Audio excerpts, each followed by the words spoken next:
about my beliefs and experience with reparations. And I want to start by saying that every time I talk about reparations, I piss people off. So, if hearing what I'm going to say pisses you off, I would like to ask that rather than getting mad at me personally, dissect what it is about what I'm saying that is uncomfortable for you. Because you don't have to agree with me. I'm just telling you what I do and how I feel.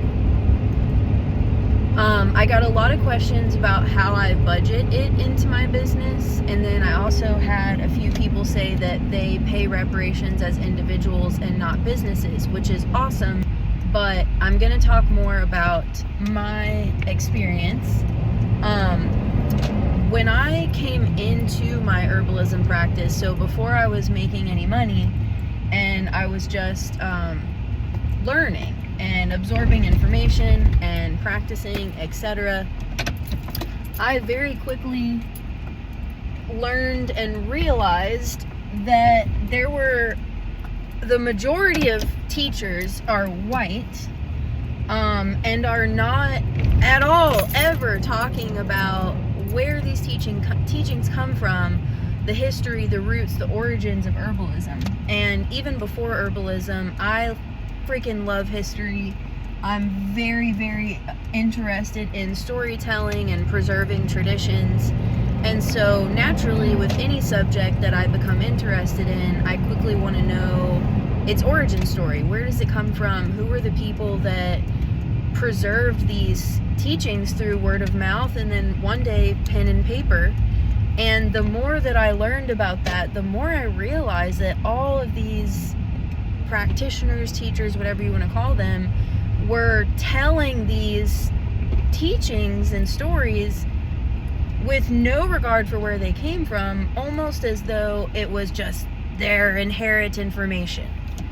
And I do understand that a lot of this is inherent, but absolutely not all of it. Hold on. But even then, with things that are innate or inherent, those are coming from somewhere too. Those are coming from your ancestors, those are coming from adaptation, lots of things, people existing. And I personally believe that not only is it important that we acknowledge that as much as possible, but I think that while we are living in present day, in a day where, I'm talking about herbalism here, so let's keep that in mind, in a day where the original people of a lot of the knowledge that I use in herbalism, and especially where I am, which is in the southern Appalachian region of the United States, the majority of our traditional teachings comes from indigenous and black people. Particularly enslaved black people and colonized indigenous people, which leads me to where I'm getting at, which is that those are marginalized people today. Those are people who do not have the same opportunities as me, as white people. And I personally don't think it's right at all to be practicing those traditional teachings without giving reparations. And I often hear the argument from people, but we're celebrating the culture, we're helping it to live, and I don't think that it's necessary to give anything in return because we're already giving by teaching and offering these teachings for free and blah, blah, blah, blah, blah. But that's really not what it's about. Because a huge part of herbalism for me and being an herbalist is mutual aid, is community, is social justice, and a part of that work is making sure that until everyone around me has the same opportunities as me for housing, for employment, for caretaking, for simply fucking existing, I'm gonna do everything that I can to help. And if things were drastically different, you know, if there were equal opportunities, if marginalized people were treated equally, we wouldn't be having this conversation. And I also like to break down the word reparations. In that word is repair. And it leads me to another very ignorant argument that I hear a lot, not often from my followers or people in my community, but just white people in general, which is, well, I didn't do nothing, or it wasn't my ancestors. It doesn't matter. It doesn't matter. We are a group of people who are given inherently more than other people. And if you don't see any reason to fix that or to help or to contribute to that, I don't think you should be here, period.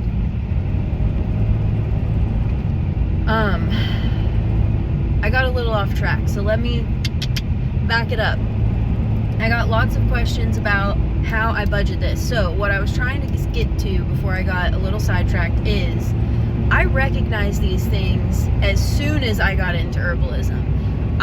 A huge part of why I wanted to start a business was to be able to hire people, to be able to support farmers, to be able to choose my sourcing, to create an anti-capitalist business model, which I could go on another rant about, because again, every time I bring that up, I piss people off who say, you can't run a business and it be anti-capitalist.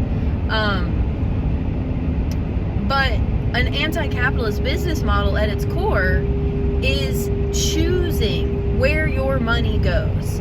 So I choose to support marginalized people, queer people, above all else within my sourcing, within hiring practices, collaborations, etc.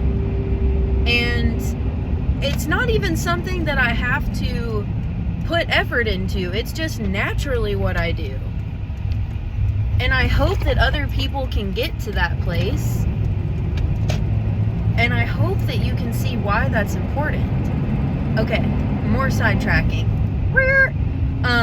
When I started my business, because I was mindful of this, because I was excited by the ability to get to do this, because as an individual, I did not have the power to do as much as I do today. I didn't have the money. Now, I do. And I'm actually wearing Panty Witch panties.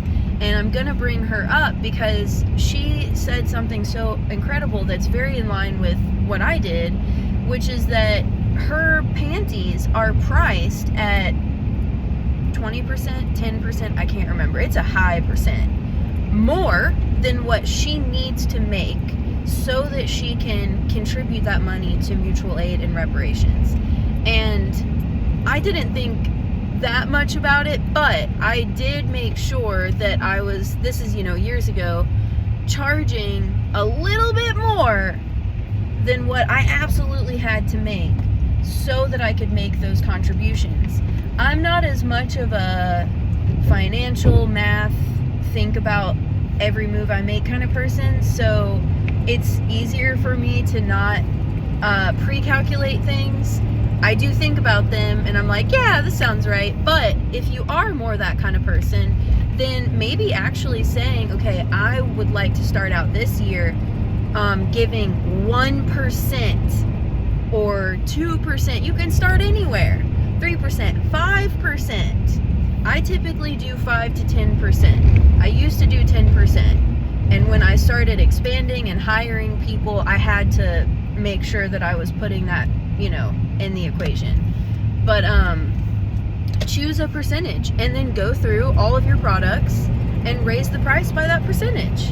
I mean, it's just as simple as factoring in anything else. Like when I started a business owner, mentor, friend of mine said, your taxes are gonna be about 33%. So make sure that when you're pricing a product, you're not just thinking about the cost of making that product and how much you need to charge for labor, but that you're also incorporating taxes or you're gonna screw yourself.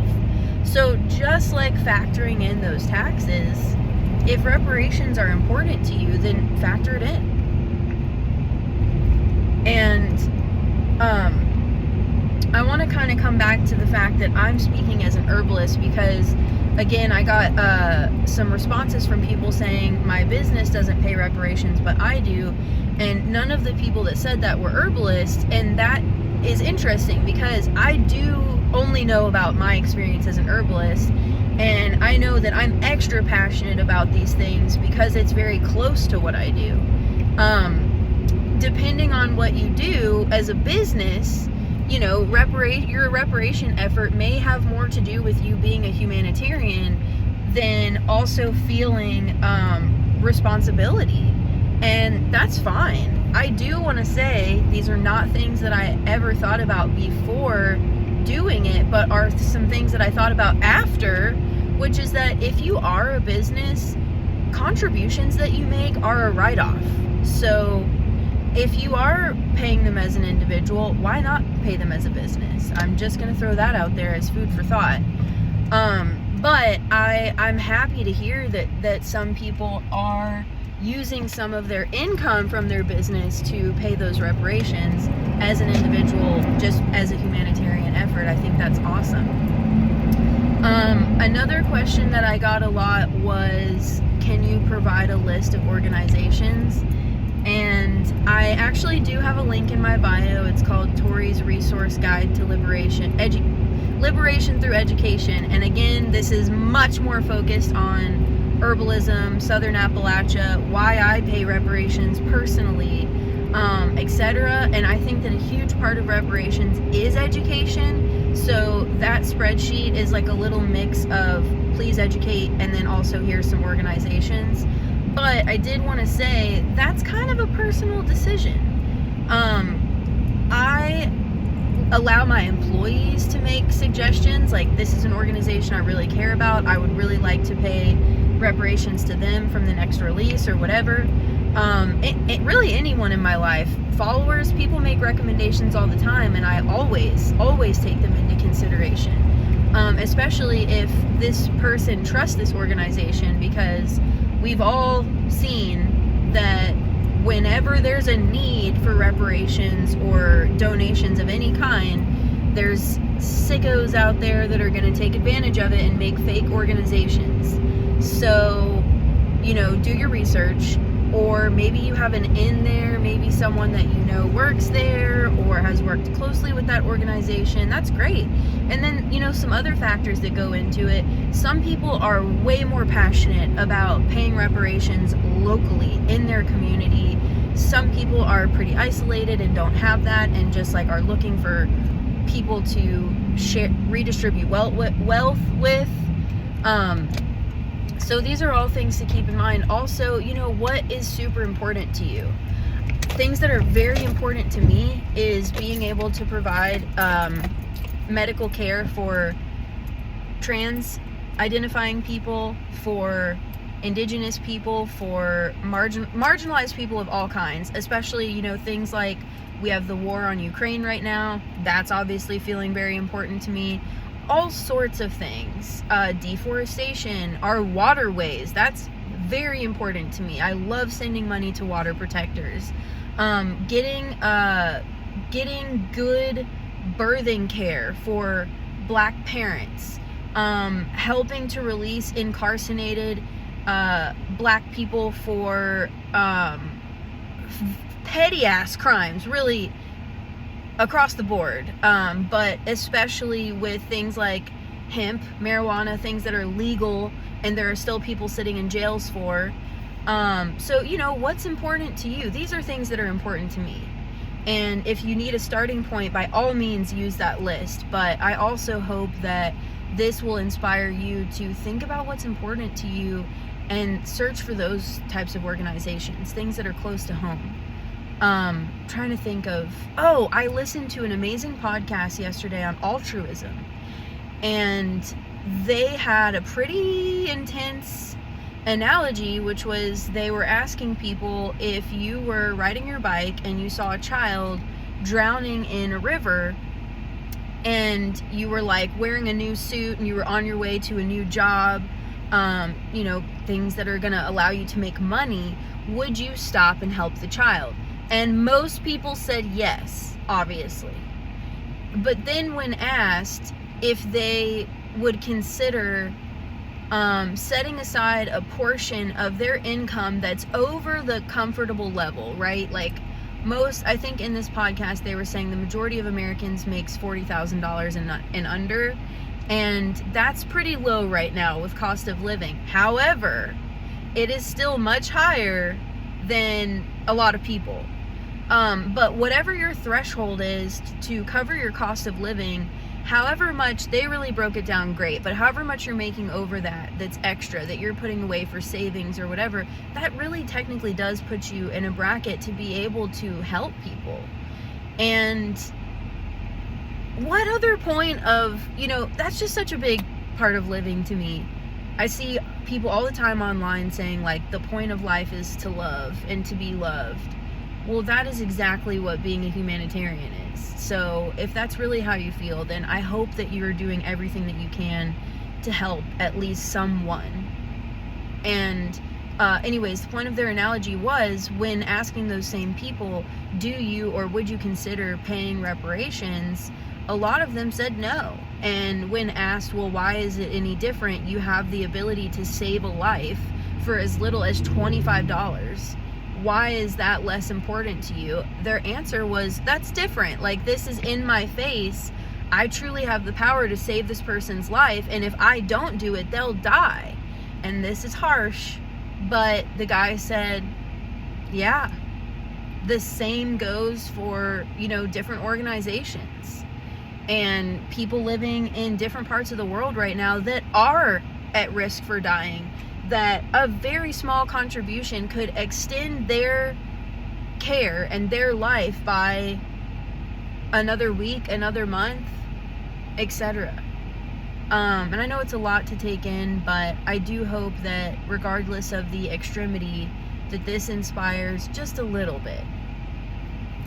And if you have any questions or comments that aren't super mean and ridiculous, please leave them below.